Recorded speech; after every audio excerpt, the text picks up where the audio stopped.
too.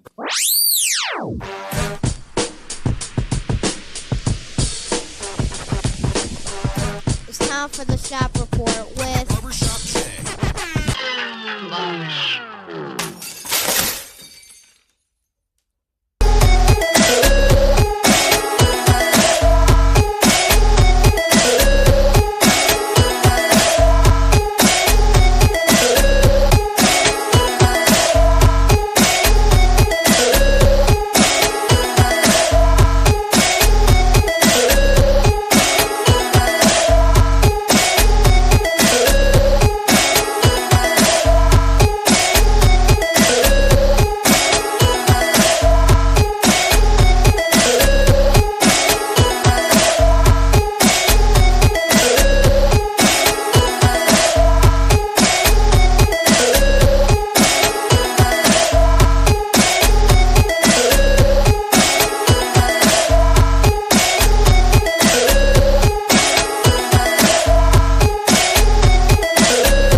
What up, sports fans? Welcome to the Shop Report special presentation of the Turnbuckle After Dark. It is what it is, and we live, baby. Yeah, it's your uncle's favorite podcast and your auntie's. Anyway, What you been sipping I, on, of bro? course, am your host, none other than Double J, and I got my guy to my right, your left, none other than D Gully from the CO Lumbus. What up, Yes, though? sir. Yes, sir. What's going on? What's going on, man? Happy to be back. Happy to be back in the building. Tony Mo. Tony Uh-oh. Mo, all right, we already shooting. We already starting off shooting. What do you say? Okay, seeing 6. Knicks don't want in either one of these teams, no matter what our host says. Okay, Tony, we about to find out because I'm gonna tell you what. I think the scrutiny on the foul baiting turned up sharply and quickly on SGA. Now, I'd like to see how this game is being played out right now in Oklahoma. I know it looks like the last we checked, Oklahoma was up a few going into halftime. So I don't know where we at right now. 76-58. Oh, okay. So, ooh, yeah, right. looking like they must it's be gonna making be a statement. Mhm. They must be making a serious statement. But hey, it's what it is. What happens? You know what I'm saying?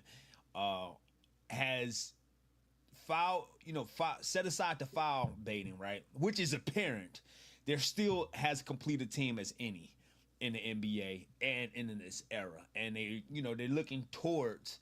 They look like a team shaped for a dynasty. Regardless, I just hate to see that a team that well equipped uses, and SGA has well equipped as he is, use such a tactic. But let's be honest here. This isn't new.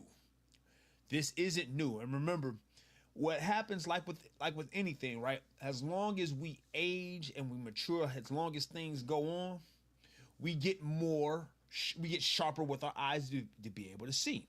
So, for example, if we talk about, right, you know how we're movie guys, right? We love movies, we love sci-fi, whatever, action flicks or whatnot.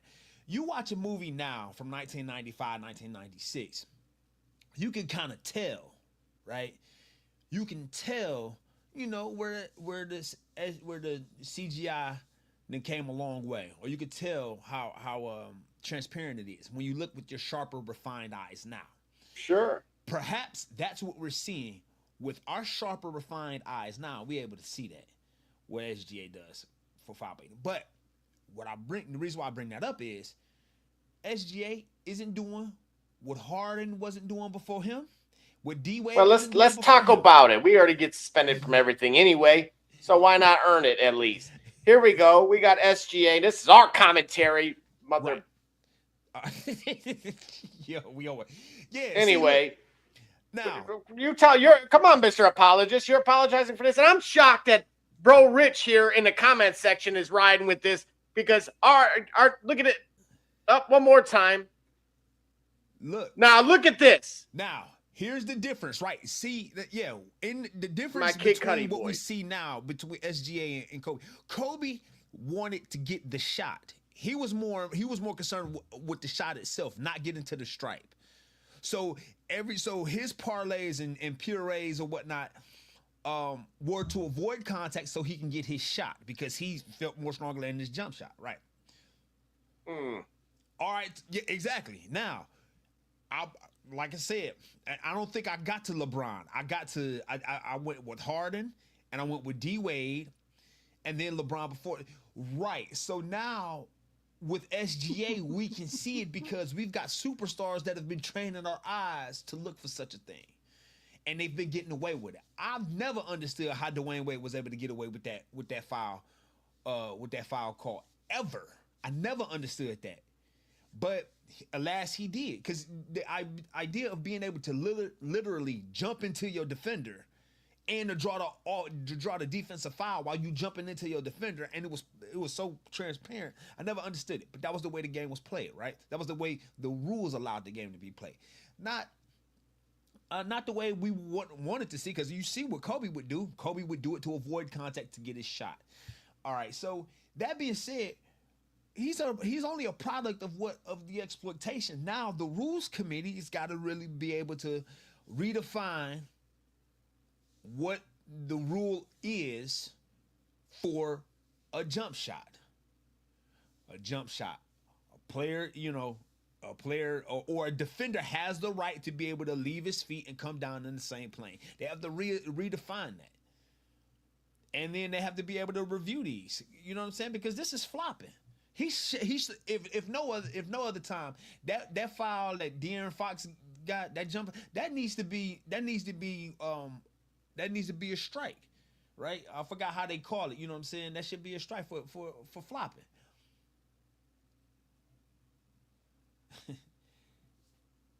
Said Brother Rich say,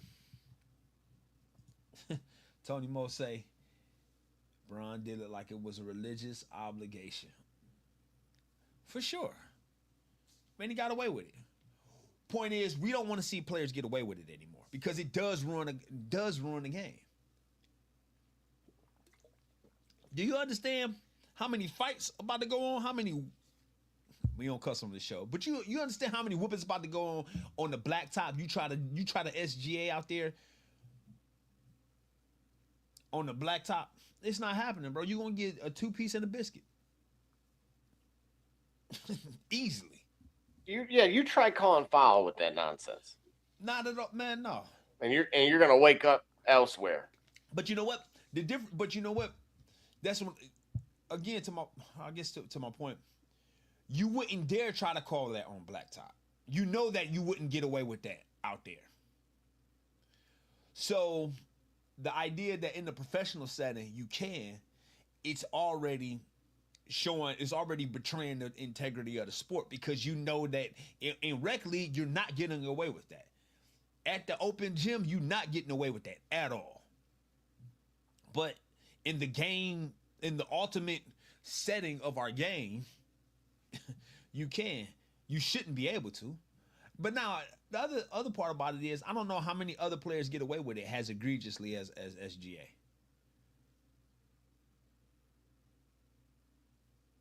I don't know. I don't know how many others, or how prevalent it is.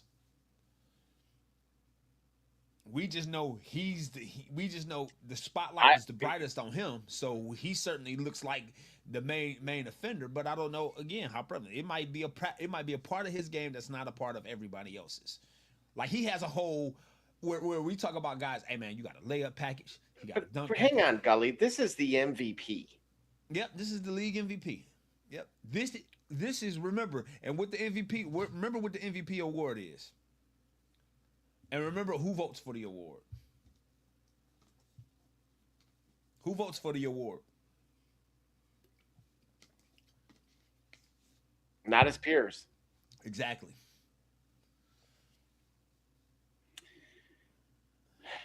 So again, this detracts from his overall body of work. Because, I mean, at least he getting to the charity stripe and he knocking them down, right? Sure. But if his whole idea is to play to draw the foul instead of to play to win the game, score the point, I guess that's the whole point. And remember, that was the kind of like it supports a bigger argument that remember I put in the Discord that link, and I think that link has traction, and I think if we had an opportunity, we could share it. But basically, somebody made the alliteration that what SGA does to bait for fouls is the shortcut route that a lot of people in America or a lot of modern society uses in life. You get the path. Is about the focus on the result. If you get the result, you're less concerned about the integrity of the path to get there, right? If I want to get the result, because the idea of it is the results are what pays, the results are what you want, the results are what's desired. The path to get there is what other guys played for.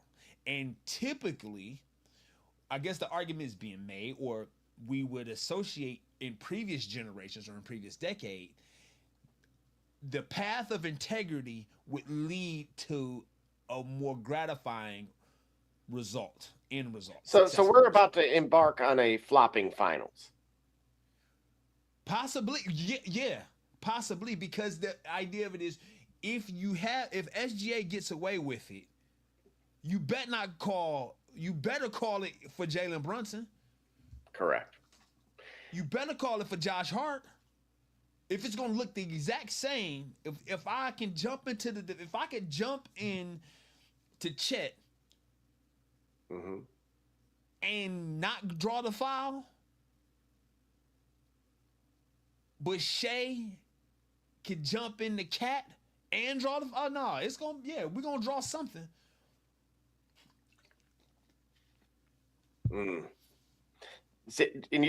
Is this good for the product? No, it's not good for the product. It's not good for the product at all. And the reason why it's not good for the product is that it's as if this is the best they can do. When really what happens is this is a betrayal of everything else that Shea does successfully. This is a betrayal of everything else that the game has evolved to become successful. Remember, I'm the guy that argues that the NBA has the best collection of basketball. Remember, I'm the guy that argues that the NBA champion could legitimately be the world champion. This actually hurts my argument a lot, and I admit that because I don't know that the rest of the world plays like this. And I certainly don't know if internationally, even if they're not the best in the world, if they're the best that France has or the best that Germany has or the best that, other countries have, I don't know that they're playing this way. So it certainly does detract from our argument about NBA champions being the world champions. Nonetheless, the game is hurt by it. And it's a very simple fix. It's really a very simple fix. I was pretty critical of Gumby, as I had called him. Yeah.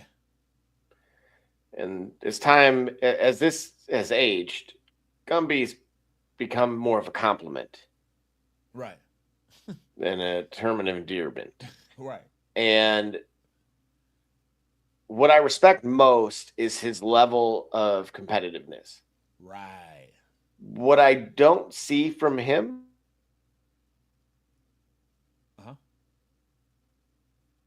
I think you cut out. Where you at, bro? Hold on. Is him showing shades. Run that back because I think you cut out for me. What I was saying is what I don't see from him in that, as it pertains to that previous clip that was shown, is I don't see him taking the shortest path to the destination. Right. Instead, I see him doing what the latter did in that video. Right.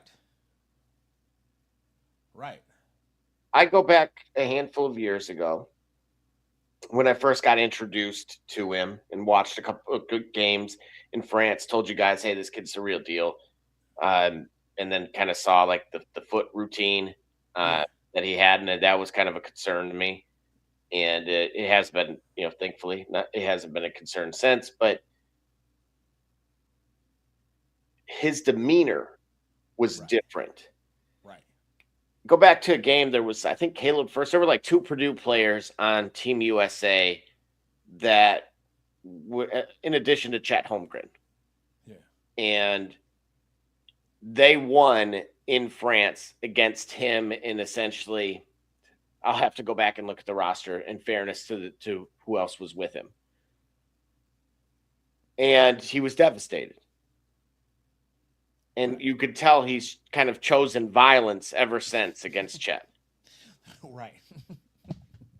From that day on, like a villain was created that day. Right. As much as it pains me wearing this, being a Detroit billboard here, he is our frozen envelope. Because he was vocal as to where he wanted to go. And it was very apparent and evident when he played for Tony Parker. He stated verbally he wanted to play for San Antonio. And at the time, he wanted to play for Greg Popovich. Right. He liked the muddy water.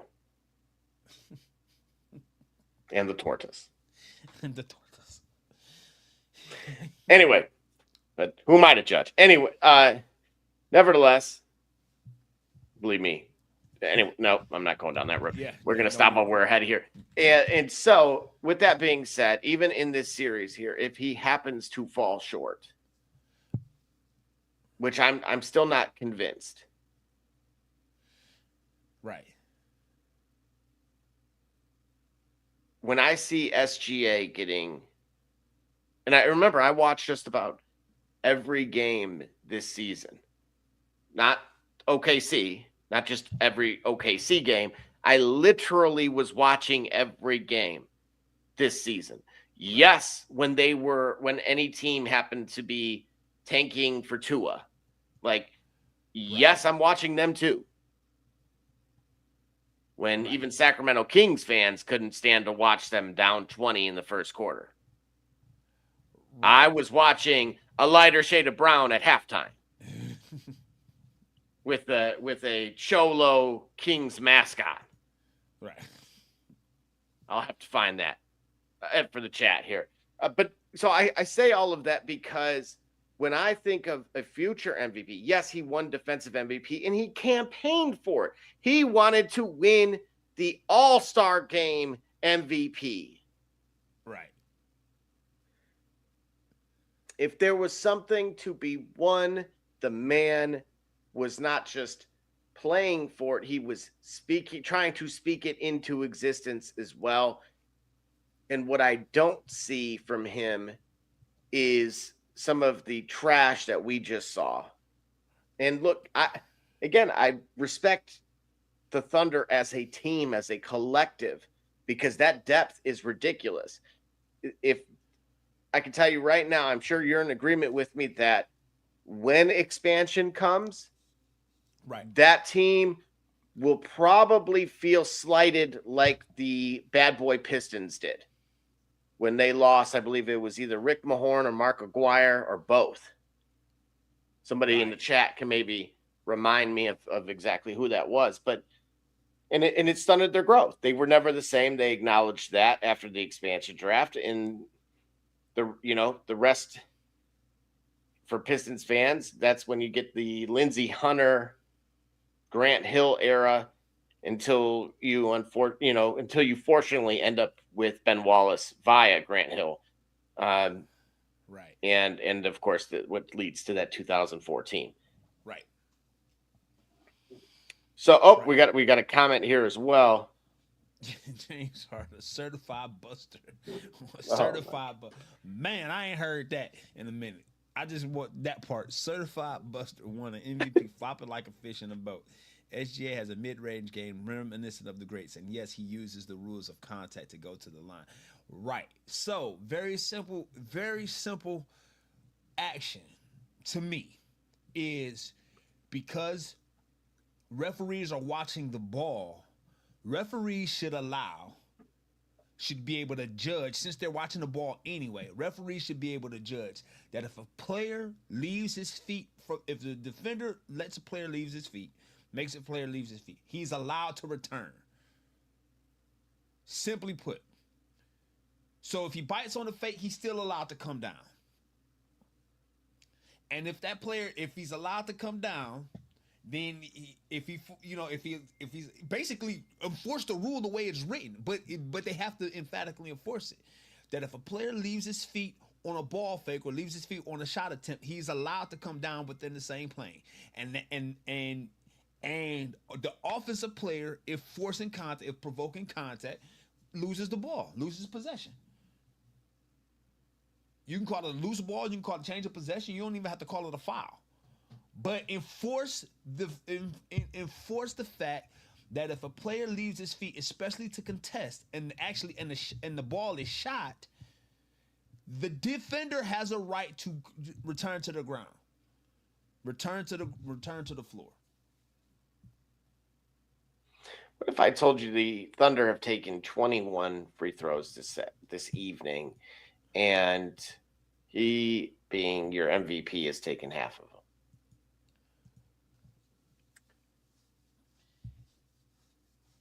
I would ask you, because I know the comparison. Despite shooting 6 of 14. He's 14 shots, and he's gotten to the line 12 times. Well, 5 if he's taking 10 free throws. Oh, he's taking 10 free throws, 14 shots, 5. But and those don't count. Remember, against the shot, against that total. So it really would be like 19 attempts in total. But 5 of them. Oh, I'm sorry. Now he's just taking another. Not joking. Updated. So are they? Here's the key. You got to look at them in context, right? Now we're scrutinizing an aspect of the game. So now the NBA has a job to do. Now they are in image protect mode. So wait a minute. I don't think that would be breaking news. No. So what I'm saying is, are they going to play on our face and let the obvious foul baiting continue and tell, hey, that's not what we see here? Are they going to play, or are they going to be hypersensitive and be like, you know what, we need to address this and go on in the game? Well, Gully, look, it's almost like jaywalking is a crime. Right. True or false, right? Yes, Technically, it is breaking the law. It is no longer about the severity of it, right? It could, calling that the same as capital murder is would be in the eyes of the public very different between one another. Right. However, if you were to look at it in the context in which you're stating, a crime is a crime. And so in this case, a foul is a foul. Oh, I never thought our host must have hacked him. I just can't believe this is real life right now. They are fouling him. No, he might be. Listen, what he's saying is he might be earning it tonight because of what they got away with, because they're frustrated. So he might be earning these. He might be earning these attempts tonight because they're gonna make him pay for them. They're gonna, hack a Shea. Right? The next closest starter, Gully. Yes. The next closest starter has taken 2 free throws. All right, so come on, bro. They're fouling him and nobody else. But hold on, wait. We haven't seen the game. I'm not seeing the game. You're watching it, so Man, I don't know. So I'm only posting. I'm only proposing questions. What I'm saying is, right. So so somebody who watching the game saying in fact, no, tonight they making him earn it. So if he gonna be sore tomorrow. He gonna be in the ice bath tomorrow.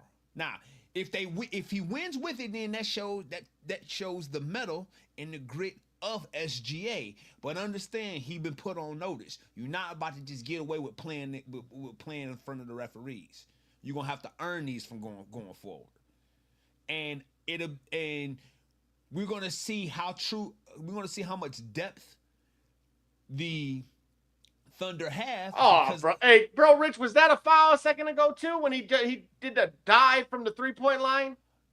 It went uncalled, mind you. Listen, we caught up to the game at halftime. Have you seen the rest of the game? That's what I'm saying. I haven't. I've seen nothing, so I'm only guessing. I'm only looking at what I think human nature would be. It's like, okay, this is what I can't believe you're an apologist for this. No, you don't understand what I'm saying. I'm saying tonight might be the night he's actually earning them. because the gloves is off. They don't care whether they're not going to try to not play game. for the foul. Say again. 10-point game. Right, so he might be earning them tonight. Remember, Shea is an MVP, and foul baiting wasn't the cornerstone of his game, at least not to a lot of us. Right? His mid-range, attacking the basket, smart playmaking.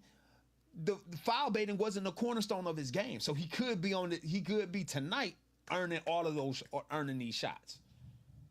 And of course, you're gonna get a call or two that's missed or whatnot, and he's playing in front of the home crowd, so you know what I mean. Them referees are being served notice too. Speaking of, who are our referees this evening? That's Joey Crawford. Oh, it's Tony Brothers. It's Tony Brothers. Tony Brothers. Man. Oh, man. Hey, look, man, they're good. Oh, boy. No, the Detroit fans know Scott Foster Jr. ain't going for it.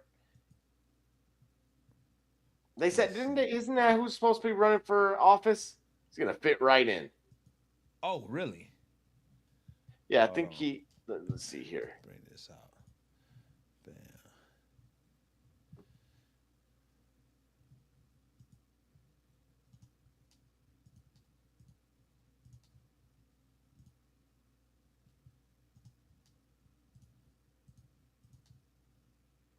So I'm reading this from Reddit here.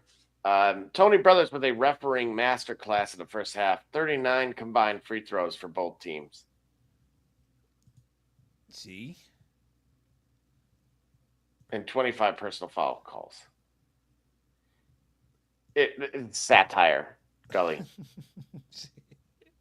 Hold on, let me turn my volume down. He says, I don't even care who gets the free throws at this point. It is just unbearable to watch. At this rate, there's going to be 70 to 80 free throws in a single playoff game. Wait a minute. Let's do that. All right. And yet, our host has banned LeBron from our platform. and Bro Rich brought him up here earlier. And that yet is criticizing one of the disciples.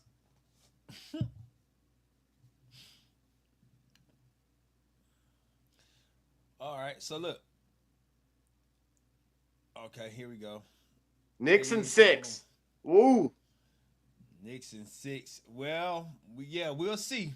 We'll see. Now, wait a minute. We'll see. Wait a darn second. Does it matter to you, prop music, whom they play? And I know right now, especially if you're outside of MSG, clearly don't, because he said Knicks and 6, and he don't care. I think he anticipates it being a Thunder.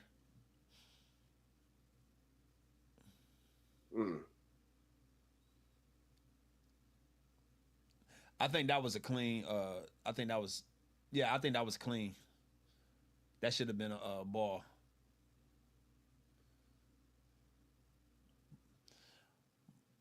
I mean, in the spirit of the fairness, like, do I want the Thunder to win? Nah, I like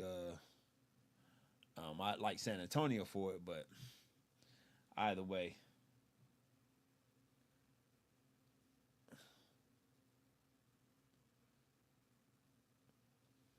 Hey, all I know is this. You would catch me on 31st Street having a slice, staring outside of the window. He said, no, they have the best 5 in bench. Oh, then Cheese. What's going on, Cheese? Cheese. He said, think it will be the Spurs. Well, either tonight. Y'all act like he wears a whistle. Those refs. Man, don't get me started on Tony Brothers. I can't do it. I can't. Look, it is what it is. Is this Thunder team better than the team that went to the finals? I think so. Wholeheartedly, yes, I do. I absolutely. Uh-oh. Another foul. Another. I mean, bro, they'll never get. So our to our guy Prop Music's point, Yeah. this is where about him suggesting that the Knicks have the best bench. If Tony Brothers is reffing this game, you will absolutely get the answer as to if that statement is true or not. Really? I like the move. Remember, I like the acquisition of Alvarado. Shamet really kind of fell off. I hope he gets it back together. Trying to think, man, was it the Clippers game that was really kind of the beginning of the end for him? Because he had stepped in for a little while, Gully. Yeah. And it was and was really kind of having a career year. Right. And then got really cold. And I don't know if there was an injury there or not. Ooh, nice. All right. Well, here we go. Fourth quarter. But we got other stuff to talk about, man. That's right, including, we'll get back to the game, of course, but our Coach of the Year was announced. Coach of the Year. None other than Boston's. Who are the finalists? Oh, the finalists. I'll get you those. Okay, yeah. Get the whole list here.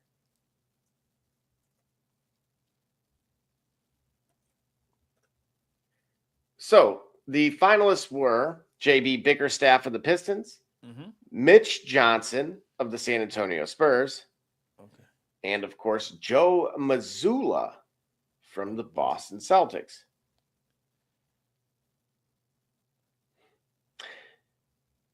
Do you know who won? Are you familiar with? No.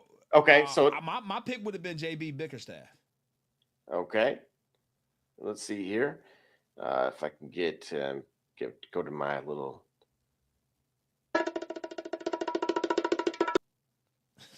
The winner is Joe Mazzulla from Boston. Wow. He was officially given the Red Auerbach Trophy of Coach of the Year. Wow. I don't. What are the factors? What factors in? What are the parameters? Right. What are we looking at? What do you consider? Well, to your point, team record, right, is what instantly sticks out. Okay. So as you pointed with JB, the Pistons won, I believe, 60 games, and they had won all of like maybe 6 for the 4 years that I had tickets. Right. And then of course Boston won 56 games, and of course it had gotten the number 2 seed in the East, right? And that was largely without star Jason Tatum. Okay.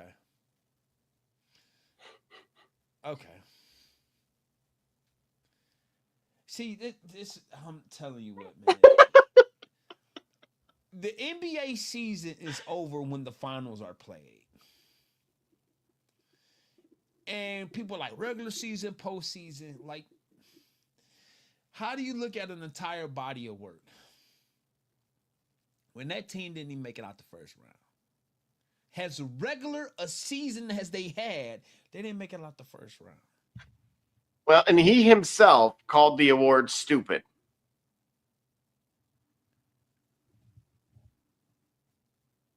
Yeah. He himself called the award. When he received it? No, prior to. Yeah. On the NBA Coach of the Award honor, he said, "I think it's a stupid award." And they gave you one. Now, what do you think of the award now? Maybe that was the whole thing. Maybe they was trolling them. But that's what I'm saying. Like, I don't understand. See, regular season awards. You want me to watch this entire thing from October till June, but somehow highlight what happened in April, from October to April, to highlight that, to separate that from what happens from April till June, when we say when the clutch, when possessions count more, when our possessions are more critical, the moments are the brightest. Like all of that. Like, listen, you don't have to win an NBA title every year to be a league MVP. Right? It's not to say that you got to win or yeah, to be there. I think goes a great deal in you being able to make it. And sometimes a coach of the year may in fact lose in a semifinal or a conference final because maybe the team that they're running with. But I feel like the postseason, however it shakes out, warrants what you may receive or the accolades you may be leaning towards or the accolades you may be aspiring to get during the regular season. For example, the 2007 Dallas Mavericks didn't make it out the first round. Wasn't Dirk the MVP that year? Believe so. But as you see with Bro Rich's comment here, Missoula makes sense in that no one expected them to do much without Tatum. Did you expect the Detroit Pistons to be the number one team in the East with Cade Cunningham? Mind you, what they had gone on that playoff run, right? And they had brought in some wily vets that I will withhold my own opinion on. And this is the other thing too. So I tend to agree with the statement that no one expected them to do much without Tatum. That's because they've perpetually shaded Jaylen Brown. Jaylen Brown has been D-Wade this entire time. Where Tatum might be your LeBron or Tatum might be your Jordan. If you want for the sake of comparison. But his contribution and his play, for not so obvious reasons, have always relegated him to being, he ain't quite that. He can't quite hold it down. And here it is, without Tatum, these guys, he held the things together. The team came together very well, and they would end up a number 2 seed in the East. Because you had a Jaylen Brown. Like, who else besides Cade Cunningham? Yeah, but Jaylen Brown himself said this is his favorite year. Why? Well, because that in sense led to he's in fact that guy. Okay, that's subject to interpretation, and additionally, that has now led to him and Stephen A. Smith, him challenging Stephen A. Smith to a debate at Harvard or MIT of his choosing. Yes. Who you got in that debate? Let's start there. Jaylen Brown. Because you're not going to be able to overtalk, and you're not going to be able to Philly or New York a guy like Jaylen Brown on the debate stage, even though you've been doing it for 30 years. The same man that was a part of Cold Pizza at one point, or First Take? There is a level. Okay, now here's the deal. There's a level of theatrics that occurred during a debate that I think Stephen A. with his decades of journalism behind him probably would lean on. But I'm thinking that maybe Jaylen Brown might have something to say about that, because Jaylen Brown's intellect and his calm demeanor may be able to help him. He thinks he might be able to help him in a debate, because also the other thing too is the optics matter a whole lot, and Stephen A. Smith might have favorable opinion in certain areas of the entertainment space, of the sports and sports entertainment space, because everything is entertainment. You know, we do a wrestling show called The Turnbuckle. We'll get back to it momentarily. But right now, he got lukewarm sentiment around these similar circles that Jaylen Brown is actually heating up. So when Jaylen Brown, in fact, has a debate with Stephen A. Smith and he don't present himself that way, he doesn't get performative. Jaylen Brown doesn't get performative in a debate. It might bode well in the optics of everything for Jaylen Brown in a debate. He called Stephen A. Smith the face of clickbait media. Right. Right. That's what I'm saying. He performative. But that's the thing. He say the face of clickbait media, but at the moment, most all media is that, because it's all social. I got to grab your attention in 17 seconds. I don't even have 30 no more. So how I'm gonna do it? I gotta be performative like Stephen A. Even if I got some substance. Well, and to his quote here, mainstream traditional media versus the athlete. Let's set it up. Harvard, MIT, live, and let's see who comes out on top. You know where to find me. You know where to contact my team. Let's set up a live debate at a mutual location and let's talk about it. Traditional versus untraditional. Mainstream media versus the dumb jock. That's Let's see who Canelo comes out on Alvarez. top. That's Canelo Alvarez being baited into a fight with Terrence Crawford. I would Stephen go A. further Smith than is that. Canelo Alvarez. He bet not do this because he don't win anything by debating. He don't win anything by debating Jaylen Brown. He don't win nothing. Jaylen Brown has everything to win. Jaylen Brown's stock could rise in a loss because let's say they got into a debate on things that matter of substance. Let's say the debate leaned into like a social issue, right? Which at some point it's going to. At some point it's going to be about the culture. It's going to be about race. At some point it's going to lean into that, and it's going to lean into an area where Stephen A. Smith won't be as strong, or he will underestimate the strength and the poise that Jaylen Brown has. And Jaylen Brown, I'm telling you, Stephen A. shouldn't do it. Stephen A. shouldn't do it. But let's say if I'm a Stephen A. Smith supporter, Stephen A. shouldn't do it. If I'm on his team, I'm in his camp, he shouldn't do it. Now, as a fan, oh yes, run it. Put it on Netflix. Heck, put it on Peacock. I don't care. Put it somewhere. You can't do it because it's on ESPN. It doesn't matter. Put it somewhere. I'd love to see it. How do you feel about the threat that Stephen A. Smith made to Jaylen Brown about potentially exposing him?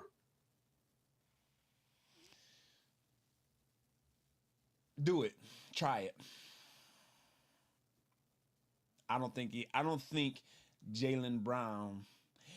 I would be surprised that Jaylen Brown has a blind spot in his character or in his deeds that would be harmed by being exposed. If anything, it would just make anything. It would be. I'm guessing it would be a low ball move that might be revealing something very personal and dear to him. That would be more of an embarrassment for Stephen A. Smith to go so low than for Jaylen Brown to be like, oh, okay, I got something that I need to protect from the public. You see what I'm saying? Like he feels like he's as solid and as intentional with how he carries himself that I don't think it would be that. I think Stephen A. Smith is going to go deeply personal and deeply tacky, and in which case it would embarrass him. That's what I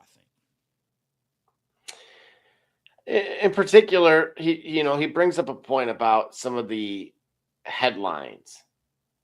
Okay. And we've talked about the lack of general, or I believe we had pointed out on a previous program how certain volume of journalists were being let go from platforms. Yes. Okay. So here's some of the headlines about his commentary. Okay. And these are all quotes here. Stephen A. calls out Chet Holmgren after Wemby's dominant performance. That's one. Stephen A. calls out Steelers amid Aaron Rodgers' return. Mm-hmm. Then another. Stephen A. jokes that Jalen Brunson should be arrested. He's not wrong. These are headlines from others regarding Stephen A. sound bites, or these are like Stephen A. and his team creating captioning these headlines for Stephen A. media. You follow what I'm saying? Well, those are Disney media headlines. Okay. But are not. I'm going to say a mouse. You know that one. It's already out there, bro. Horses left the bar, like they say. Allegedly. Allegedly, right. So, don't blame me. Right. Right. Yeah. So again, that which leads to, of course, on May 18th, he then stated, Jaylen Brown, be careful what you wish for. You really want me to start reporting on that level? Locker room, how the organization might think about you, how the city may feel about you, how Jason Tatum may or may not feel about you. Pause. All of these things. So I was right. Without even being. All of these things, he ain't telling Jaylen Brown what he don't already know. Jaylen Brown is just a guy who knows how. Jaylen Brown, in his behavior, he seems like a guy knows I need to play out my contract. I need to play the best ball I can play because in order for me to be the best that I can be, I still need to be able to put myself in position to showcase my talents the best that they can be. Because either I'm going to get out of here, get to a better situation, or maybe people who I'm contractually obligated to might want to reconsider how we deal with one another.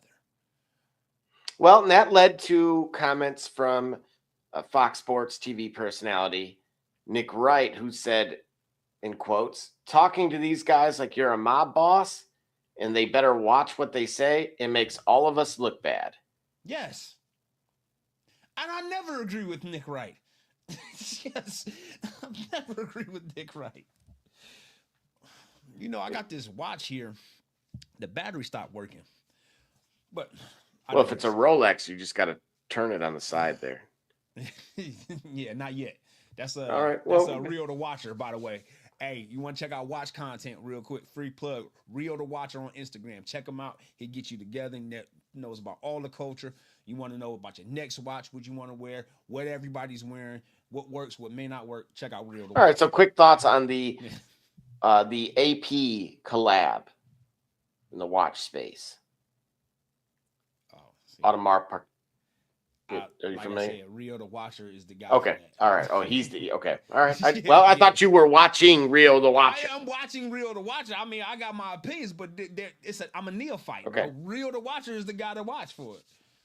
Basically, they released a Pretty Patty's version. Essentially, a multicolor collaboration at a much more affordable price for the common person. And it went bonkers.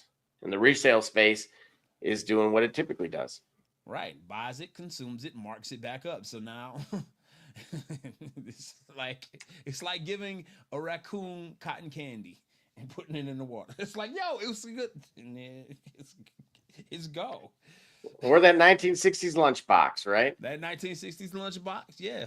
That's a lot of dough. Right. Anywho, all right. So moving right along, of course, just quick live score update: 107-99. Of course, OKC is still leading with just under 7 to go. So you let me know that there's hope here. Listen, they bringing it within 7 minutes left. I'm telling you what, man. San Antonio mess around and comes out of Oklahoma City with this. I would love to show your comment. I'm gonna. It is. He said, "Man, expletive to Thunders and a lightning while we're at it." Yeah, I'm with you. Yes, I appreciate it. Good looking out, Hatchmaster.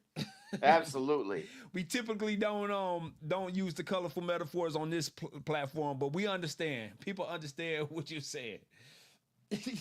Hey, at least it was equal opportunity, right? Yo, the hate was for everybody. Too passive, right? All right, everybody. He got it for everybody, right? Hey, you watch it? We laugh too hard at this comment. We might get one. So I know, I don't want the smoke. That. Appreciate you tuning in. Don't want the smoke, bro. Absolutely. And so, before we move on here, of course, there was some new reporting in legislative updates, if you will, from out of the SEC as it pertains to NIL in college football and where we're heading next. And so with that being said, we're going to take our long hiatus and we will be. We taking a break, y'all. We're not leaving. We taking a break. We'll be. Yeah. Don't go nowhere. It's K Cunningham, and you watching the Shop Report. I'm Homie Diallo, and you you're watching the Shop Report. It's Chris Murray, and you're watching the Shop Report. You're Jay Knight, you're watching the Shop Report. It's Max McKee, you're dropping in on the Shop Report. Barbershop Jay, Quentin Hines, Super Bowl champion. I'm ready. Let's do it. I'm on. Hi, I'm Mars Edwards from Mercury Stadium, and you're watching the Shock Report. Hey, I'm Billy Butler, and thank you for watching the Shop Report. Hey guys, I'm Les Norman, former Kansas City Royal, and you're watching the Shop Report. Commander Brown, Detroit Rivers Mountain Training, and I'm watching the Shop Report. Hey, this is Doug Flynn of the New York Mets. Well, a few other teams, of course, too. And you're watching the Shop Report. I'm Matt Ramos, and you're watching the Shop Report. How you doing? I'm Rajay Davis, and you're watching the Shop Report. How you doing? This is Nelson Figueroa, former Major League pitcher with a lot of teams. You're about to listen to the Shop Report. Hey, this is Howard Johnson. You're watching the Shop Report. Hi, I'm Heath Bell from the New York Mets, and you're listening to the Shop Report podcast. Yeah! Hey, I'm Josh Tolley, former catcher of the New York Mets, and you're watching the Shop Report. This is Edgardo Alfonso for the Mets, and you're listening to Shop Report. Hey, this is Doc Gooden, and you're watching the Shop Report. Hello, this is Mike Hampton, and you're watching Shop Report. Okay, Cunningham, and you're watching the Shop Report. Hey, C.O. Moore, tune in live to the Shop Report, man. Checking in with the Chicago Bears. You heard it here first. Hey, this is Herman R.V., former NFL offensive lineman with the Cleveland Browns and the Baltimore Ravens, and you're listening to the Shop Report. This is Josh Cribbs, three-time NFL Pro Bowler, all-decade return specialist. And you're listening to the Shop Report. Cleo Miller, former Cleveland Browns, and you're listening to the Shop Report. Hi, this is Dick Ambrose. You're listening to the Shop Report, and go Brown. Hey, this is the top dog, Hanford Dixon. Listen to the Shop Report. This is Ernest Biner, and you are listening to the Shop Report. Hey everybody, Jimmy Has from Cleveland Browns, and I can tell you my favorite podcast is the Shop Report.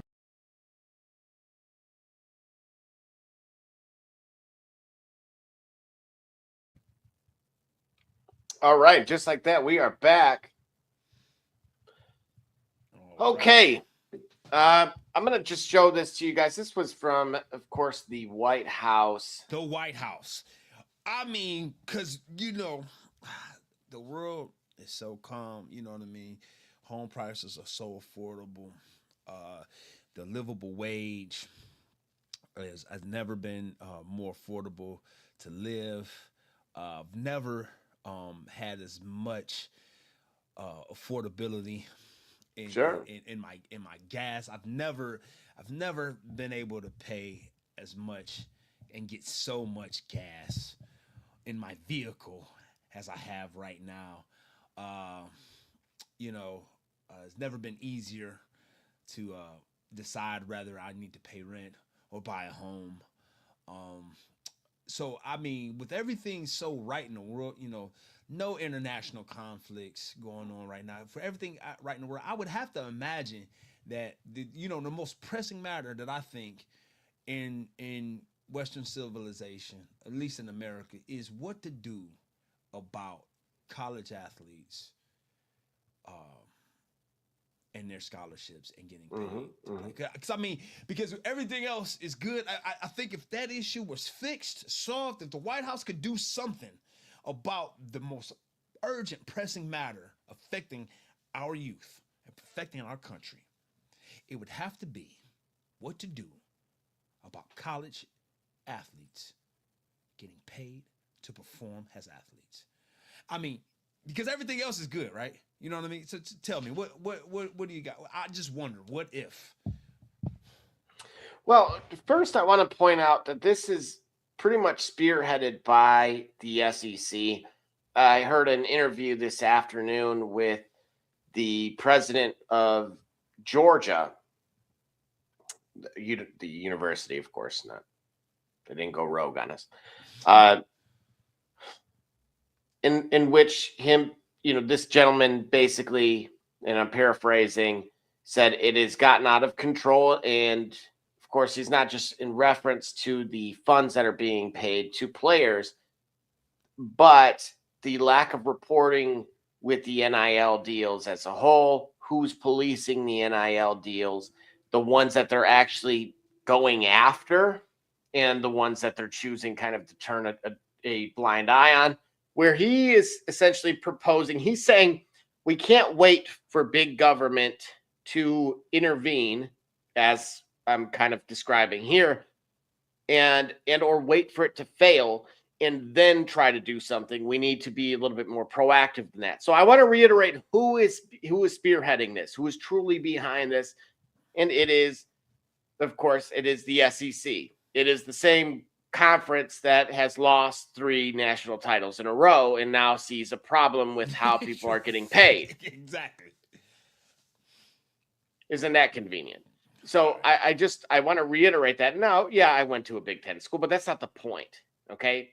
Heather Dinich decided to drive through Indiana, and she started at Notre Dame, and then she ended up in Bloomington. She makes no mention of West Lafayette whatsoever. Right. So that's where we are as it pertains to the college football world. She could have stopped at Ball State and would have gotten more love than apparently us. So the train has derailed on the football side of things. So I too can gripe with the SEC because, you know, back in the day we had Drew Brees and Rod Woodson and the cradle of quarterbacks. And, you know, I can yearn for yesteryear with the folks down south if I should, you know, so choose, because apparently we've ran out of moon rocks to sell and or apparently have decided to smoke them. I don't know. But we don't have the funds that we once did, apparently. Anywho, I digress.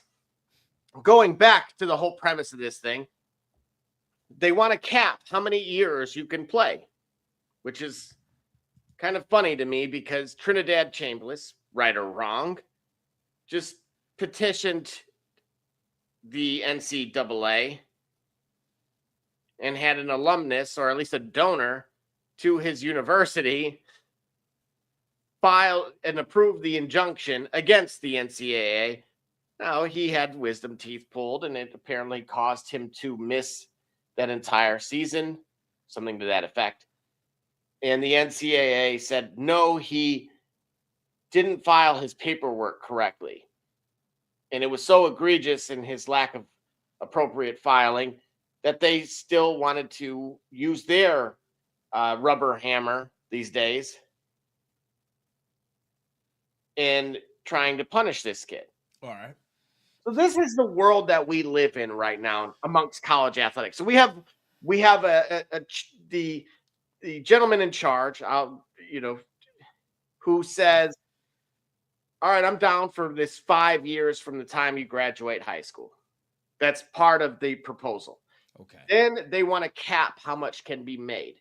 But there's an interesting caveat to that, because how do you determine if you have a salary cap, right? One of the biggest issues, and somebody brought this up also, is what we see, what I would call regularly across all of pro sports, which is somebody as a rookie making more than a veteran. Right. But I've never heard of it being a problem in a pro sports locker room.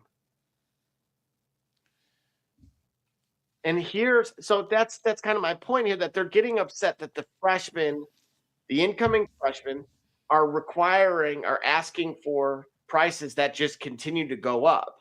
Yeah. And rightfully so, right? Look, folks, if this is not a lesson to you, you're only worth what you're willing to say yes to, you know what I mean, and to throw out there. So, and if somebody thinks you're worth it, they will pay it. Right. And it goes back to what the problem is now, right? When Nick Saban left, there was a spoil of riches on the defensive line. All right. That defense. Now they're going to LSU, and they're going to Ohio State, and they're going Ole Miss. They're going to Ole Miss. They're going to other places but Purdue, apparently.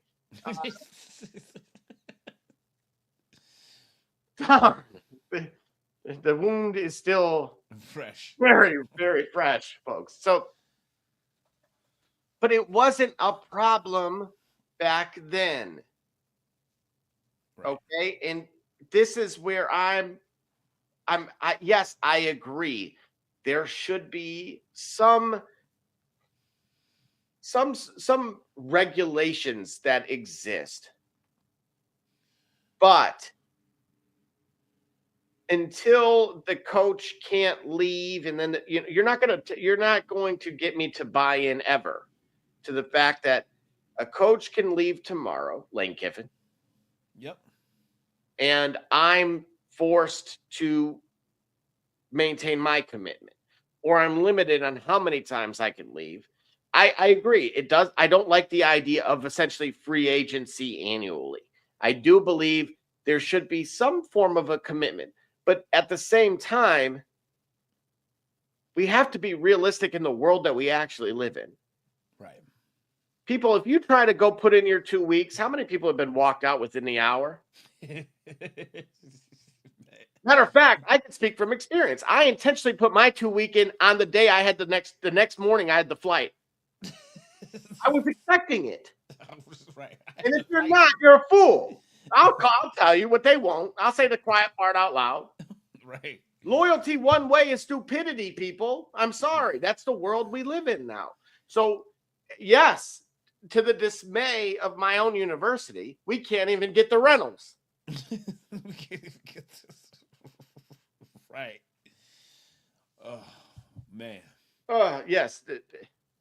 Yeah, so Gully, what I'm ultimately asking you is, I'd used a quote, and I'm going to paraphrase it, where if government ever comes knocking on your door, run, saying that they're there to help, run.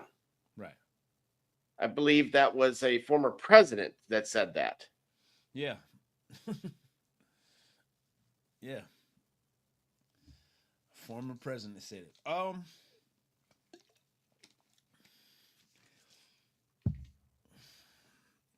Many parents, and I talked to in these discussions that's been happening in the years, since NIL is still very much in its infancy. Many parents, I would get the range of comments from hey, this is good, this is great, or it doesn't teach kids the ability to stick and thrive in a situation, right? You can't just immediately jump from situation to situation, and you can't immediately just jump all the time. You can't quit all the time. And I say yes, that is true. I say, however, the big however is when adults do it, they have the rest of their lives for them to try to make a situation work out for them professionally. Right. Right. So they have the rest of their lives for them to try to work. If you're a college athlete and you have 4 seasons, you have 4 years now, and if our beloved administration gets involved, you only have a maximum of 5 years to make your impression, and you play the game a certain way. And a coach comes in. No, not only you play the game a certain way, you flourish at the game in a certain way, right? You're not just adaptable. You kind of like highly specialized, right? Like that's like saying, think about it. Imagine a coach going to Marshall telling Randy Moss, you know what, you more of a possession receiver. Given his talent, he's superb in one aspect of playing that game. But you telling him, hey, you know what, for the purpose of what we got to do here, you need to become a possession receiver. And you got 4 seasons. If you can't really get it together, that's on you. So my point is, you giving them a finite window to telling them they need to stick and stay. Meanwhile, they have coaches in that same window who have the rest of their lives, their professional lives, to make something work or not and move on. And let me add, in this current job landscape, you're not staying at a job 5 to 7 years. I was at a pharmaceutical company. I worked there for about 9 years. And as I got into more of like the administrative, the corporate setting, outside of the production environment, I would notice the rate of turnover at mid to upper management. I'm talking about executive directors staying 2-3 years, and then they got a job in California, they got a job in Florida, they're moving to Wyoming, they're moving to New York, they're moving to North Carolina, they're moving to, right? 2 to 3 years. These professionals are making professional decisions for the rest of their lives, right? 2 to 3 years, right? We want an 18-year-old to stay at Purdue for 4 years and love it, and he's highly specialized at being a middle linebacker. But now, you know what? The new coach, he want to run the 4-3. So again, there should be some exceptions to said rule already. Yeah, what I'm saying is, I feel like we make rules because we don't like the circumstances sets up, when really we should just let it play out and let the trends define it. So what happens is this is why we come up with an abundance of rules, and this is why so many rules and regulations and rules after rules. We're hypersensitive to the immediate effect of said rule, and then we legislate upon that. So now we hamstring ourselves, we shoestring ourselves when an evolution comes, when a change comes, because now you made legislation for that. So it's like, nah, you know what? You know how, remember, as an adult, when you watch the baby, like you can put all types of bumpers and safety guards around your child. You can put your child in a bubble if you like. All right, certainly you're right as a parent. However, you recognize that when you put a child in a bubble in that way, there is going to be certain things that child won't be able to do. So what I mean by that is, give a person the freedom to move and navigate the way he's going to be able to do when he graduates, when he gets his undergrad. You forcing him to stay 4 years in a situation where the world changes around him when you wouldn't stay in that same situation yourself. However, recognize the consequence that comes with that. We can't legislate that away. Oh, okay, you want to keep jumping out remember, it's your 4 years. You want to go to university after university after university after university. Now you see the consequence of you not staying. Let's not legislate that away. What I'm saying is, let them go. You want to go every year, let them go. But recognize when you go to this situation, it don't work out for you. You go to this situation, it don't work out for you.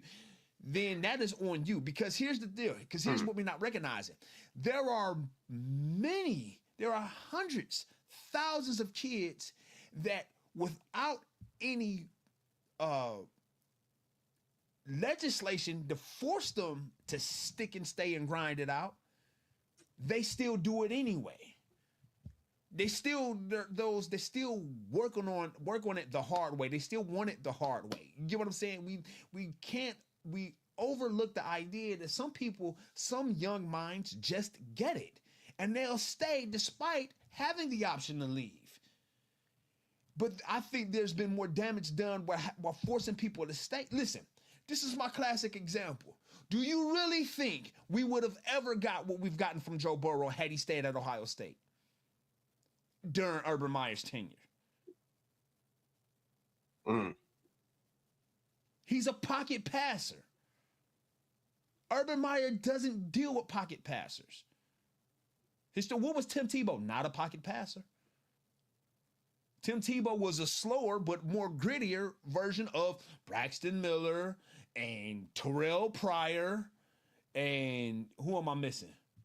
And Justin Fields. Am I missing one? I'm missing one, right? But Joe Burrow was supposed to stay in that situation. That's what we're telling. Joe Burrow was supposed to stay in that situation and figure it out. He was never going to do it. He would never gotten the exposure. He would not have gotten his opportunity to showcase himself in the big moments as the player that he is, as the pocket passer that he is, which is what led him to a LSU title, right? But now let me ask you this, right? One of the scouts from the NFL mentioned in this past year's draft, this was the worst defensive tackle group he had seen, and he actually went as far as to blame the transfer portal for that, and saying that what the rationale was, because of the volume of transfers, you're being kind of thrown into different systems, so you're not able to work with a guy for longer than, say, that 1 year. Is that because coaches, they give up on them, and so they go to the transfer portal themselves, right? Well, see, and that's the interesting.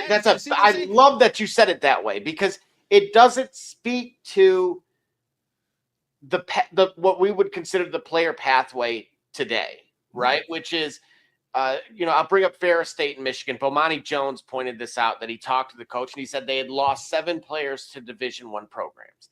And he goes, so look, imagine you finally get guys that are good and then you lose them. How are you supposed to build a program, right? So, and again, that's for Ferris State, a D2 school, a powerhouse at the D2 level. I will, absolutely say check their resume. Obviously, Trinidad Chambliss came from there, right? But so you're getting, there's, to me, the fact that we've kind of established this feeder system, right? You're not hearing Max Crosby being drafted from Eastern Michigan anymore, because Max Crosby started at Eastern and then ended up at Alabama or Michigan, because he transferred and realized that would help his draft stock, right? And so it's a very interesting. My concern is actually more so for the smaller schools, because to me, this feeder system concept, I don't like. As far as the playoff, I will make it very short and sweet. I had suggested cap it at 20 years ago. I think you guys, we have somewhere in the record keeping me mentioning that, including you and I at one point more recently. The big caveat on why we haven't expanded to 16. The SEC wants 16. Big Ten says, bet, we're cool with that, but we have to get to 24. The ACC has gone on record saying now they want 24. So has the Big 12. And again, that's because I'll simplify it to this. Every coach believes the playoff is deemed a success. Right. Even though we haven't seen, we've seen coaches that are exiting from the first round get fired. So, right. But it's just the idea of it, right? Okay. We made it to the playoff. That means our year was quote unquote successful. I've already suggested, if you want to cap it at 20, but really what it's coming down to is $100 million gap. Okay. Right. Because if you have those early rounds, what it does, what the cons of that are saying, it's watering it down, meaning nobody wants to see insert lower level school here. Yeah, because they don't actually. Correct. That's what that's, and it's okay. Okay. So you see that point of it. However, and with that being said, they haven't put that out for bid yet. And you have to understand there's more dynamics to this as well. ESPN owns the rights to the college football playoff up to, I believe, 14 teams. Once it gets beyond that, it goes up for bid again. So that wouldn't be a good look for them, right? Because you would have to now pay likely more, right? Or lose those games themselves. I've always suggested, hey, put those games as those bowl games, the early ones. Yes. And that solves the problem as far as where and in negotiating rights. And if anything, it adds more value to your Pacific, like Holiday Bowl, etc. But in addition to that, if it's the conference title games, remember, we once upon a time hated the idea of the analytics telling us who our champion was. Yeah. Or some old, out of touch folks in the press telling us who our champion was. Right. And we wanted to I'm going to use the verbiage here, settle it on the field. Yes. And that statement birthed what's known as our conference championship games. Right. In order to reach that expansion, while maintaining a functional end date, which means before not bumping elbows against the NFL's playoffs, and keeping it traditional in the sense of what we'll call the semester within the college semester. Okay. Right. Now I'm giving you some additional parameters. We would have to immediately either start the season sooner or eliminate said conference championship games. And to the point that you made, Gully, about watering things down, well, naturally, what value would a conference championship actually if they're hold? going to be in the play? Exactly. If the top two from the conference end up in the playoff, like what does it? Yeah, what does the SEC championship mean? And you got national champions that from the Big Ten for 3 straight years. My own personal take on this, as far, and I was going to run this across Paul Feinbaum, matter of fact, as well, and I'll run it across you first. This is my idea of essentially those last 4 spots being essentially a play-in. So run them during either the following that bye week, right after the conference championship games. Have those 4 teams playing for what we'll call the final 2 spots or something to that effect. Okay. And then give your conference champions automatic bids. And because that we know that the Power 5 conferences have already, played a tougher schedule and all of said things, that's essentially their reward. The same way that we would see something similar in March Madness, right? Okay. And that way, what it does is it semi-deflects from having to address a $100 million problem, and that is the SEC championship game currently brings in $100 million. That game itself. That specific game brings in $100 million. And right now, to, Greg Sankey's point, if I expand and water this down, my teams may not even be in it. So not only do I lose that $100 million, I may not even reap the benefits. And we don't even know what that costs, right? We don't know. We haven't put it out for bid, right? So we don't know what someone's actually willing to pay for it. That is the status of the SEC. Now, I will say this. It is not a unified stance. Not at all. They do not see eye to eye on this, but he, as the designated leader, is simply looking at the physical sense of such a move. And so I kind of ask you at this point, what do? You got $100 million. You have everyone else, right? And let's be honest here. I brought up the fact that they've lost the last 3. They're not the home. It may mean more, but they are not the home of a national title holder, right? As it pertains to football and now college basketball, even. Begrudgingly, I say that. So people tend to listen to the winners, and the winners are Tony Petitti in the Big Ten. Right. Gully, what do you do here? All right. If you're asking me what I do here, I think you're asking me a different question than what I do. I mean, the reason why I say that is because I'm not sold on expansion. I'm not sold on expansion because, like we've had, right, for the first time in the last, right, we got to remember what happens to those bye weeks, right, and how that bye week has. Indiana is the first team in the last 2 postseasons to survive its bye week. Every team who had a bye in the playoff lost. Yeah.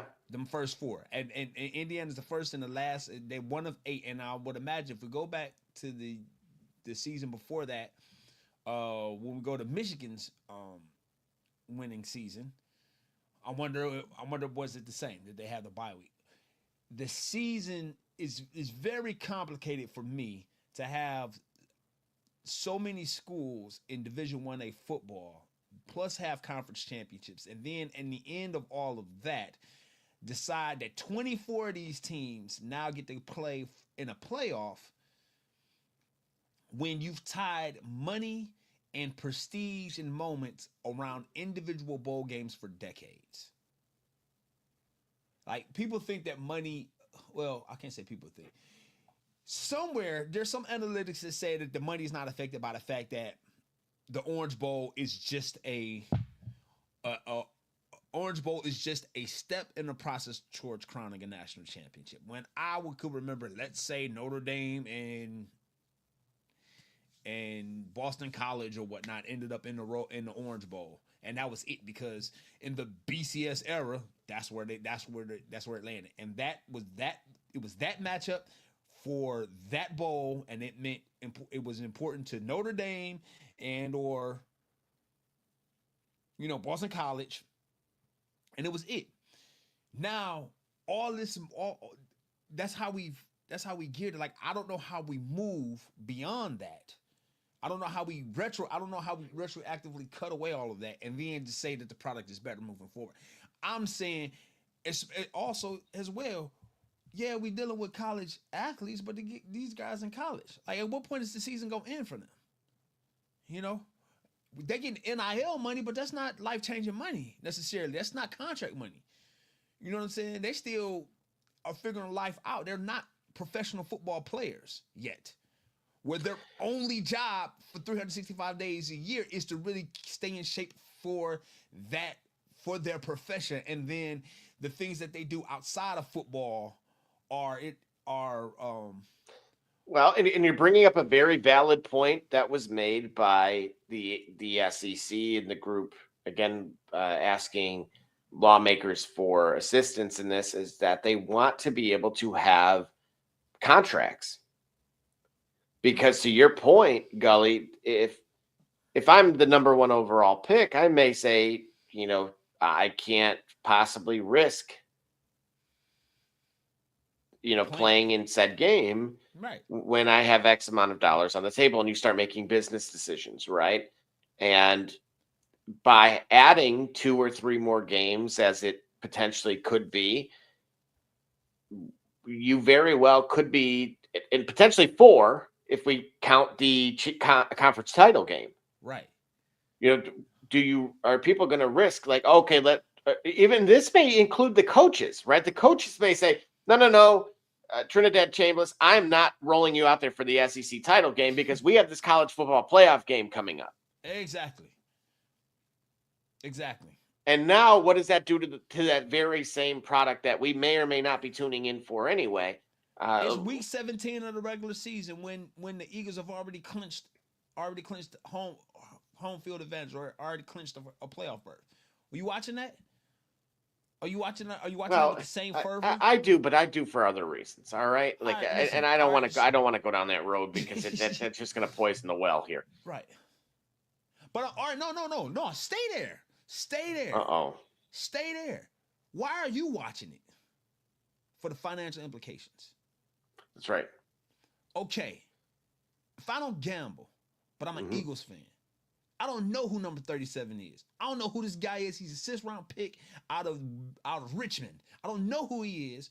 All I know is the Eagles made the playoff. I want to see Jalen Hurts and Saquon Barkley. Why I'm not watching them?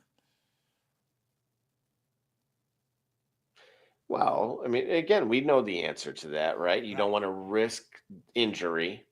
Because you have more meaningful games to play. So if you expand the playoff to add another week, when Ohio State they've already, look, they're 9-1, okay? They already are locked for a playoff, and the prognosticators predict them to kind of exercise the demons from years past, and they're going. Why are we going to sit there and play around with having these guys in the Big Ten championship at might I add, the best looking stadium, I think, one of the best looking stadiums ever, at Lucas Oil Stadium, when we got a college football, we got a national championship at stake. And now we're adding another week between us actually getting on the road, because let's say Ohio State 9-1, Big Ten championships, Big Ten champion. You got 24 teams, so that's a week. Then then are we playing the next week? Right? And it's a 2-week layoff. Like, I don't understand. Like, so many teams want to be able to compete for this thing, and they want to expand it to 24 teams. I said, just let everybody play. Just everybody. Just make it. After week 8, if you lose, you're done. Well, let me throw this out at you, okay? Yeah. Currently, out of Major League Baseball, 16 of 30 teams make the playoffs. Yep. That is 53%. Yes. WNBA, 8 of the 15, that is 53%. Yep. The NHL is 16 of 32. Of course, Yep. that is 50%.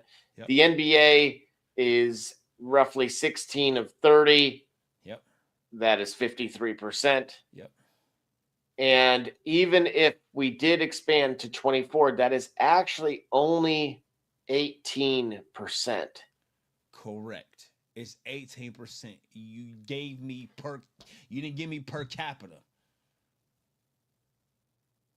If I'm saying that right. You're not considering we're not considering you gave me the leagues of 30 to 32 compared to 118. You mean to tell me I need to see 54 football teams?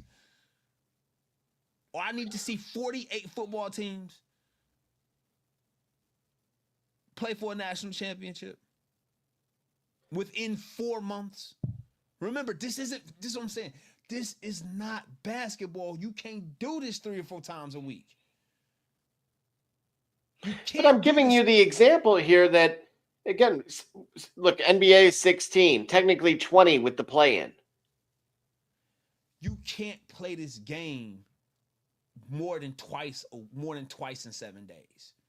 And you're going to have to, if you're going to get a meaningful representation of the league, if you will, so that way everyone has a shot.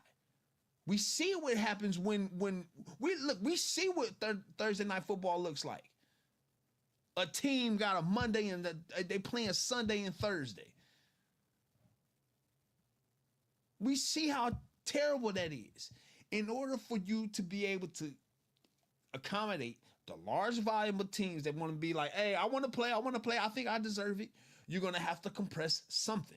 The weeks of the weeks of the season, or the days between the weeks of playing. And we see what that product looks like. And then, we're talking about student athletes. These guys, some of these guys actually care about their college education. So we already know that these guys, no matter what, how we shake it, no matter what we think about it, they still are actually beholden to a whole set of hours dedicated to something else. They are in college. Now, whether they got the help under the table or not, or whatever else, you still know that these guys are compromised. We're not dealing with professional athletes that really have the only primary obligation is that which they're being paid handsomely for. Now, what if I told you that if the field had expanded to 24 since 2014, yes, every SEC team would have made the field at least once. That is beautiful. Kumbaya. I don't give a shit. Listen, according to this, Purdue still wouldn't have. I disagree on the year that we went to the. Like, I don't care. I don't care that every team would have had an opportunity to. No, I don't listen. We just talked about how life ain't fair. I'm saying. So this is a participation trophy to you. If you try to make every team, if you try to make sure every team get a chance to say they can play. Like, I don't have enough compassion for every university being able to have win year after year after year, even in the NIL era, even in the landscape. There's opportunity from one year to another to enhance your program. Like, everybody ain't getting cheated every year. And that's what every time they expand, that's what it sounds like. It's like everybody who don't get in got cheated. Like, nah, you came up short. And you can do it, or you get what I'm saying? Because it's like, listen, because at the point that you say 24, that's really not enough. Because if you want to do your numbers thing, remember, in order to get to a meaningful representation, a meaningful opportunity for all the teams to play in the national championship, 24 is not enough. It has to be at least 48. Because it's 118 teams in Division I. You got to have at least half of them compete. You gave me 16 out of 30 in the NBA, 16 out of 30, or 48% in the WNBA. And in NFL, right? It's 14 out of 32. Right? Just about 40%, right? 7 teams per side, 14 teams in the 32 team league. Right? So that's not enough. It's not enough, he says. That's what I'm saying. It's not enough if you care that it needs to be. I don't care that it needs to be 48 teams. Because then what is a loss in week 2 when I'm watching the NFL, I'm watching Ohio State and Alabama somehow meet up in the regular season at week 2. What does it mean if Ohio State get their mouth tore out in week 2, knowing in week 17 they're gonna end up right back at Ohio State playing in the second round of the college football play? Like, it don't mean nothing. The Big Ten coaches really echoed on a competition committee being needed on these rule changes. Agree, disagree? You said a competition committee being needed. Correct. Can you elaborate? Yeah, basically, they're frustrated with the general rule change process. Again, one in particular is a punt formation change, and they want more high-level coaches involved. Who's involved now? So this goes back to kind of like the Pete Rozelle, Al Davis stuff. Okay. Essentially, they want to have coaches involved with the governing bodies, right? Okay. I kind of get that. I think that coaches are, I sort of understand. I would want to have more decision makers that are more immediately affected by said rule changes to be involved. So former coaches don't do much for me. Like, if you really don't have skin in the game if you're not out there on the field Saturday being affected by whatever said rule change. Yeah, you played, you coached years, but you're in the office now. And some other coach got to deal with the effect of what you think might be good for the game, but you're not there every week. You're not there on Saturdays playing. You're not there for you're not actively there. And I think being actively present, playing or coaching or developing a team or whatnot, I think that should warrant more of your insight and more of your consideration in terms of the rules of how the game is played. Because you did it years ago and you were great at it, but you're not there anymore. That I think is impartial. That's like writers getting Hall of Fame votes. And that's so antitrust issues, essentially. That's what you're saying. Because you're unaffected, like you're not involved. You're not involved with. You're not an active participant in whatever it is you're arguing for or against. Right. No, I don't disagree with you. I do feel we have reached a point. The coaches have to think league or NCAA first and teams second. And why I use the Al Davis, Pete Rozelle is Al Davis would have never thought of the Raiders second. Yeah. And so when you hear the athletic directors talk, they're speaking conference first. Right. But yet it's been proven that they're typically institution first, right? Georgia's president and was definitely speaking from a lens to suit Kirby Smart and his institution. Yeah, right. And so that's that. I agree with you. I do think we have reached a point where they need to have a centralized commissioner, a rules committee, and a collective bargaining agreement. But this is the problem when you, the former or current governing body, Right. decided to spend money lobbying rather than attempting to address this issue decades ago and preparing for when we got here.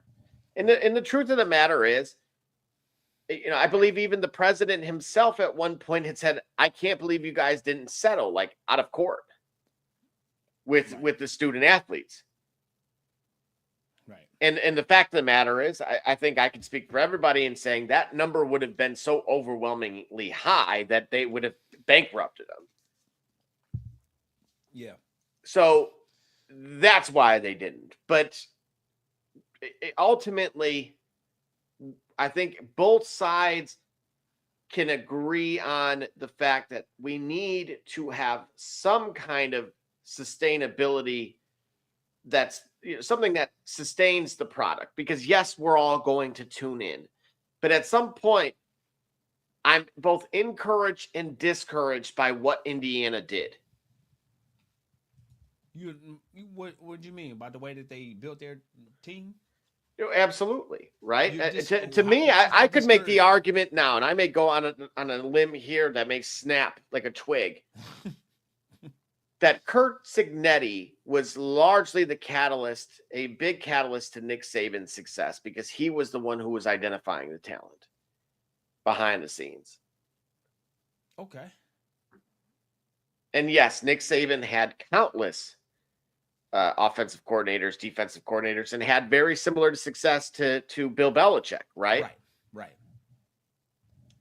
But that seemed to me to be the fundamental sauce, or key ingredient to the special sauce, was that man was able to see through individuals in a way that was just simply unique. Right. And once he left, it got harder. Yeah, as well it should. If you're dynamic and you are unique and you have your system and you have your machine and it leaves, yes, there should be a gap. That is evolution. Somebody got to fill it. Somebody got to figure out a way. Absolutely. And so with that being said, any final thoughts from you that you want to make heard loud and clear here on your vision, D. Gully's vision of a future in college, across the college football landscape? Bring back the BCS. Yeah, I said it. Oh my God.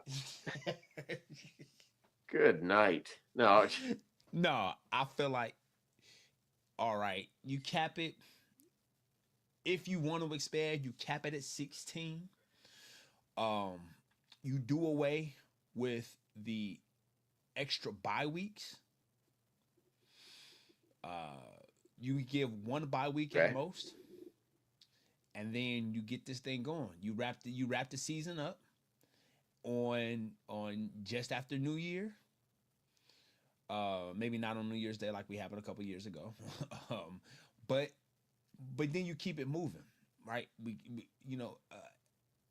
equity of opportunity. I don't know what we're looking for. Is that if that's the phrase? So let me not overspeak and make myself sound stupid by trying to make myself sound smart. Point is, I feel like even with 16 teams, if you want to expand it, there's enough opportunity for a team that really feels like they're a champion to get in there. Beyond that, it ruins the product for everyone, and it makes those games and that time of year where things it ruins the festivity of those games just to make money for people who don't really care about the festivity anyway. We are fans. We want the nostalgia of it. We're there for the essence and the ambience of the moment. We ain't there for the money because we ain't got it yet because we're paying to watch it. We're paying to participate. So I don't want to continue to create opportunities to ruin my value of consuming the product for the sake of somebody's value, to increase somebody's value in producing the product. Okay, so I'm going to throw in quickly Lane Kiffin on the SEC championship game and Kirby Smart's love for it. He can say he loves the game, but did he love it when he lost his quarterback in the game?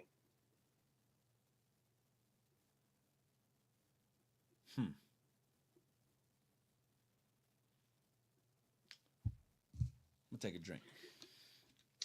Lane Kiffin on the CFP selection committee. I think the human element in there is an issue. Perhaps agreeing with you, Gully, one could kind of read between the lines in a way, and it's suggesting that it should be automated by some capacity. I'm not saying this shit. All I'm saying is it's about the volume. The volume is going to be an issue. The more voluminous you make something, the harder it is to continue to maintain its consistency. You, in any form or fashion, you'll know something is good. And when that thing gets bigger, it don't taste the same. It don't feel the same. It don't look the same. Unless there's very careful attention to detail that it is scaled up appropriately and it is scaled with the same concern for maintaining its quality as it is to expand its reach. Come on, man. It's restaurants you don't go to now because they got so big it don't taste the same. Tell me. Be all the way real. It's a certain restaurant that don't open up on Sundays. Do they taste the same as they did 10 years ago before they exploded in their expansion? Now, put all that bullshit in there. Go watch your ingredients list. One thing that you still get from them is in that particular restaurant, I still get a quality of service that actually become their staple. Like, I know if I'm going to order fast food, I know for a certain restaurant, my order is never messed up and my food is always hot and fresh. Does it taste as good as it used to? Absolutely not. Again, you expand this college football playoff and you still got this finite window in order to actually to promote and play these games, and you expand it so much to include everybody, the quality is going to be affected. The quality already is affected. Because so if you can't maintain that quality, like I said a few moments ago, that's when I'm in it. I'm in it for the quality of the games that I see him at a time. And to that point, Texas A&M's coach Mike Elko had a quote this evening that stated, "We don't have to find a number that allows everyone to get in. It's okay for it to be hard to get into the playoff." Yes. Yes. It is okay for it to be, yes. Because here's what's going to happen. Inevitably, one of those small woe is me schools that can't never get in because they're not a mid-major or whatever else, they're going to figure it out. They're going to hack the system. They're going to get in there and they're going to show out. And it's going to be the Rudy Rudiger story that we all love. It's going to be the understar. Indiana was practically that. They're a Division I school. The little Indiana that couldn't. Now all of a sudden they the ones. They figured out a way to get it done.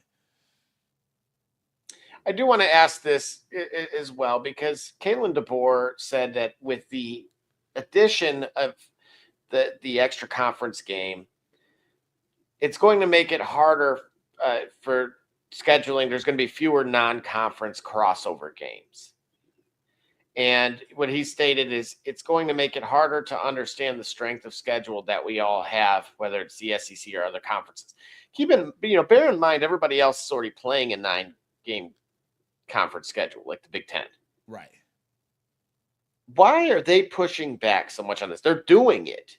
But now, and then we get that people are shedding light that their concern is that it's going to kill the other non-revenue generating sports by having because again, the current, so there's a two-parter here. The second portion of it is now people care about water polo and tennis.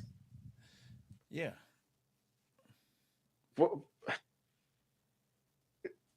Is that a pile of bull, or is there some legitimacy here? Because it is true, right? Ole Miss, I believe it may have been Ole Miss had to pledge about $2 million in order to keep their tennis program active, or Arkansas. They'd shut it down. Okay. And they needed $2 million to sustain it. And they pledged an additional $2 million over the next 5 years to keep it going, essentially. And so with the current ruling with paying teams and players for that matter, it again was subjective to the at the discretion of the AD, essentially. So they could tip the pendulum however they would like. Is that a concern? I know you have, interested in this, individuals that play other sports, not football. Yeah. All right. We talking about millions of dollars, and I'm sorry, I'm having trouble trying to really understand how many millions of dollars it takes for a football program to sustain itself.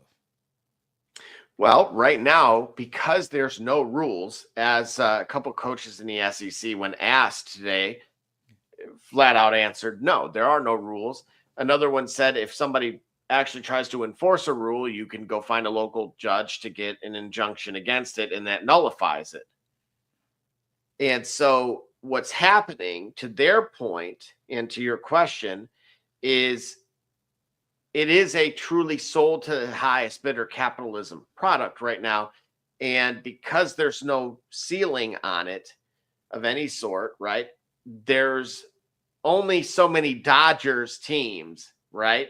Yeah. It's the same complaint essentially you're hearing. I couldn't believe I heard fans asking for a salary cap in baseball because of the Dodgers' dominance.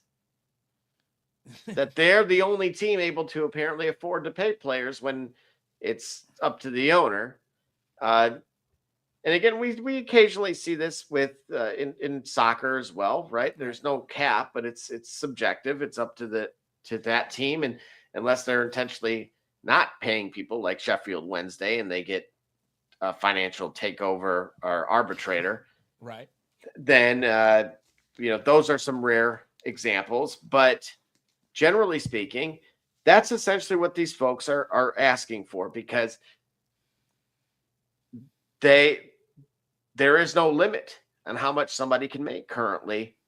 And because of that, well, quite frankly, it is leading to negative ramifications for their programs, and they're having to make larger, they're trying to put as many resources as they can to keep them relevant, unlike Purdue. We live in a imperfect world, and we live in a capitalistic society whereby even despite our best intentions and best efforts, things that are beloved by even if it's a small few, sometimes go away, and that is the unfortunate part. So that being said,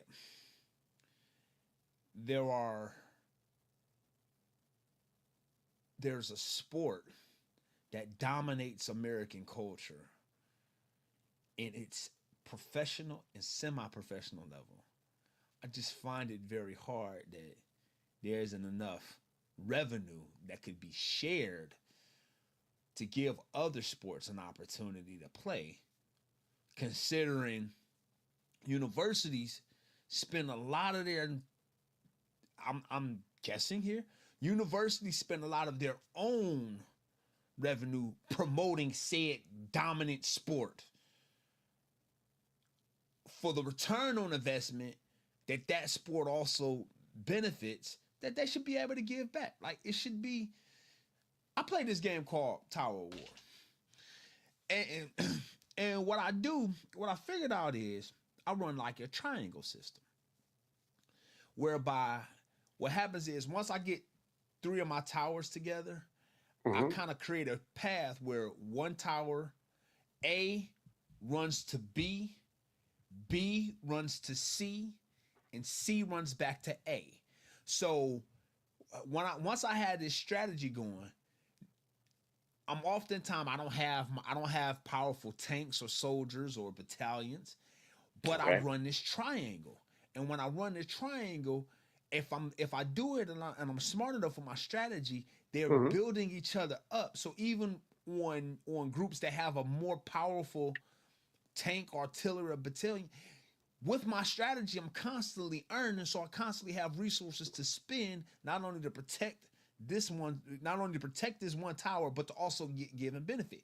My point is, I feel like universities themselves, they get money to be able to help bless their football team, and their football team is able to earn millions of dollars of revenue, multi-million dollars of revenue that people can profit, that for the sake of for lack of a better word, they can profit, use it to help promote that football team, but then they can also benefit the other smaller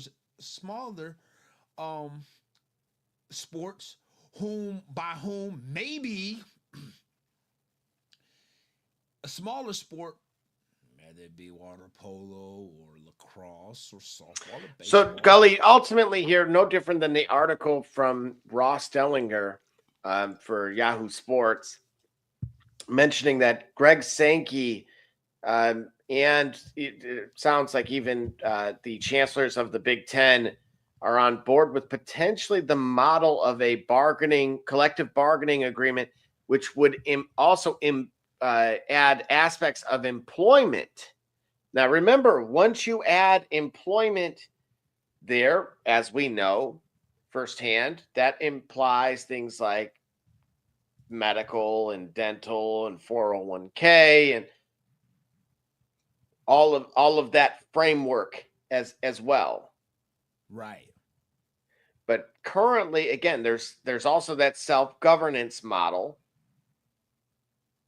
that could open the door for its own rules as in enforcement, and in order to circumvent any antitrust laws. Right. The other conferences essentially would have to adopt it independently, even if they accepted said framework, even if it were like identical, essentially. So it would be all of us agree to these rules, but that sounds like collusion. It does, man. It sounds like a mess. It sounds like a mess. Like it's so much money that it goes places and people don't know. It stays in the hands of those who would still benefit, even if they didn't collude. And like it doesn't make sense. Like absolute power corrupts absolutely, and this is what we're getting. Like I don't. That's why I'm because you'd have to have, and this has been echoed by the chair of the SEC presidents, saying in any self-governing model, you'd have to have the player side be incentivized to follow the rules. That's from Florida Athletic Director Scott Strickland. Okay. You can't just have the schools incentivized, to your point. Right. So who would be the representative for the players at that point? So you would need kind of more of this collective bargaining. When we think of, the who was it, Mr. Smith at one point in time, right? For the NFL. Right. And so whom would serve in that role? For, again, somebody would have, a team of lawyers essentially would have to be put together for that. Yeah, see, right. We get a team of lawyers to help go to bat for the players, so that way they get an equitable share of access to play their sport and revenue of said sport. And we had to have them meet with another group of people on behalf of the universities to make sure that the universities are still fostering the idea of it being a university, and that these young minds are properly educated and properly compensated by means of revenue and future considerations for the you see like everything become like people Well, and then they get taxed too. and then that's what I'm saying. Like I just want to watch. I just want to watch somebody run a football and score a touchdown. And there's so much getting in the way. Well, if you're watching Purdue, you're going to watch the other team do a lot of that because apparently we don't want to play by the non-rules that exist today because That's we've made our own. So this is where it's like, okay, what does it take to get us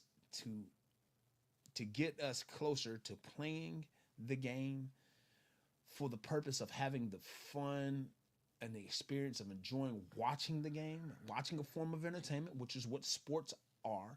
And for those who care about their sport in such a way, in such a powerful way, they can play their sport and express themselves in their creativity. Like, what does it take to get us to keep ourselves centered on this being the function of sport? Well, to your point, rosters next year by the next transfer portal are expected to exceed 60 million. What you mean? That's how much it's going to cost for your roster. In college sports? For football? College football. 60 million for your roster? All right. And that is going to be a 300% increase from just 3 years. Who makes money on the SEC game? You said $100 million is made on that SEC championship game? Mm-hmm. And so we'll call it 12 SEC teams, right? Yeah. Somewhere in that neighborhood. So 60 million times 12. Or 60 million divided by 12. Well, no. That's per roster. Oh. Oh. Man, they got it, bro. Like they got it. Like the money's there. Yeah, no, there's definitely funds, but I do see where if it could reach that unsustainable point, right? Yeah. But this is why I always said, like, when does Harvard decide to care? When do they say, like, no, we have, Israel money or something? And, like, here comes mega donor from Private Island. Right. Who does questionable things on the weekends. Yeah, anyway. All right. Yeah, it's time to go. Yeah, so. It's time to go. Again, many layers to that. All of it. But so again, I do want to point out here that youth sports, however, makes double the NFL's revenues. Yeah, it does, because it's a racket. Because it's a Ponzi scheme. Man, youth sports. I'm so glad that I've been able to be a part of a youth sports organization that really is about playing the game.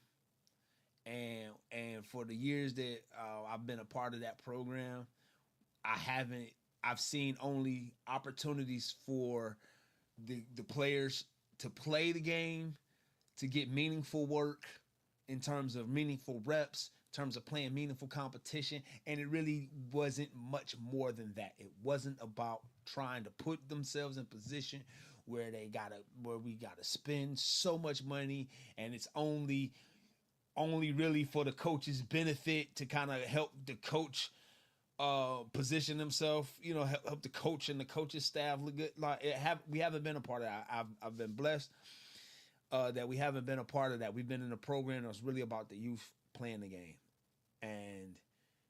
but I can see what your son is involved in soccer, so I already know what that. Oh gosh, I hear the way they talk about that, man. That's enough. I can tell that youth sports is a racket. Well, yeah, and so that's going to right now. There is a arms race, I'm calling it, between two rival leagues. One of which is MLS, the other one is titled ECNL.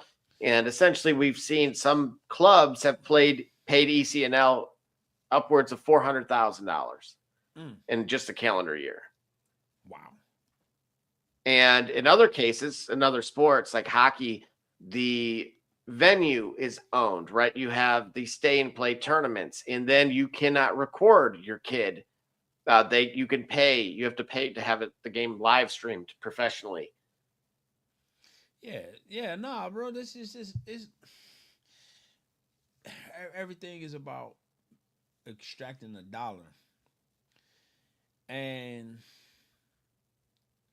at a point, it's entertainment. We know that that's possible once you get to a certain level. Until you get to that certain level, it shouldn't be about the team. It should be about the opportunity to play, to have fun, to exercise, to get out there, to be mobile, to be active, to be around the camaraderie of having a team, and the purity of it all. Like, everything is about the business of it. Everything got to deal with putting on a certain tie and negotiating. And negotiations are not fun. While we shouldn't avoid them, they shouldn't be a part of every facet of our life. And that's what sports and the business of sport has become. And the business of sport has made sports terrible. And the business of sport is why we get certain things within the sport that we don't like, such as the LA Dodgers winning 15-1 in the 7th versus Colorado. There we go. And with that being said, it's been fun, but we got to run.